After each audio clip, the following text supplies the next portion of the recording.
purpose.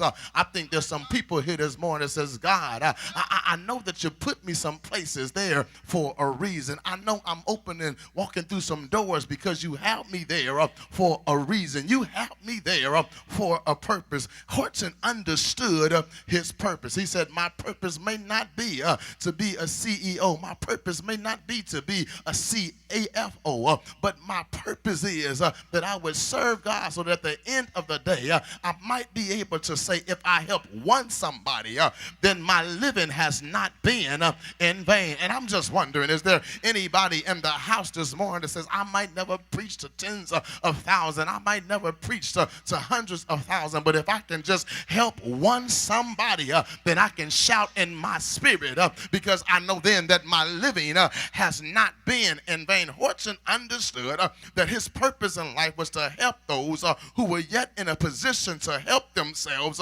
get to a position where later on in life they could be able to help themselves so that in turn they could turn around and bring others who are coming behind them to help them now walk in their calling.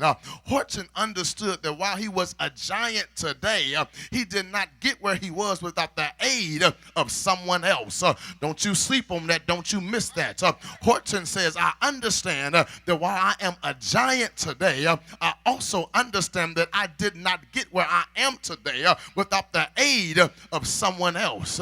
Can I just pause right here and remind you what Dr. Maya Angelou said? She said that nobody but nobody can make it in this world all alone. She was suggesting that everybody has benefited from somebody who has come shedding some blood, sweat, and tears walking before you. In fact, if you would go back down memory lane, you would discover that God had situated and deposited some people to be at the right place at the right time to help you get to the next level going up the ladder of success.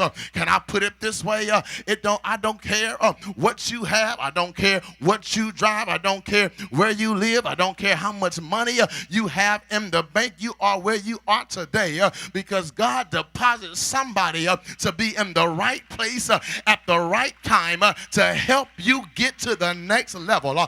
And how dare any of us walk into our new season and develop an attitude like Kangaroo 1, Kangaroo 2, the Wickham Sherman brothers, Vlad Edikoff, or had developed an attitude like the disciples to say, we got ours, you get yours. God says, nah, I blessed you and I brought you into this season. I blessed you and I've taken you to the point where I've taken you.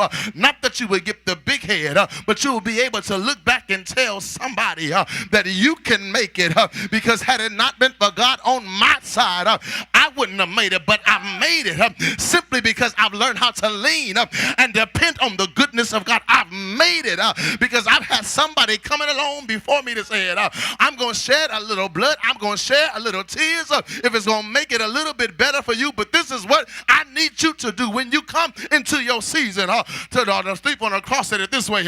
When you come into paradise, please don't forget about me. But we've got people that have come into their paradise and think that they're the only ones to be in the paradise. But Jesus says, hold up, disciples. You ain't always been as close to me now as you was in the past. And so don't hinder somebody from trying to draw closer to me.